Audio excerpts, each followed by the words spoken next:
spoznali, da te je Bog izbral za mamo tvojega knjiga. Potrkal je na tvoje srce in ti si mu ga na široko odprla. Tvoj zgodnji se je postal najpomembnejši dar v zgodovini človeštva. Bil je dar, ki je svetu prinesel odrešenika.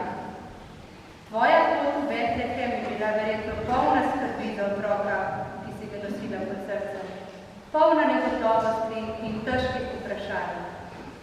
Hkrati pa je bila tudi polna zaupanja v Božje vodstvo.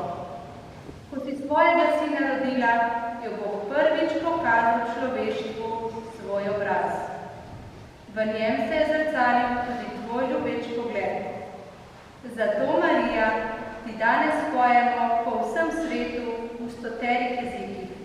Zato te danes kličemo Mati Stvarnikova, Roža skrivnostna, Kraljica angelov in Kraljica miru.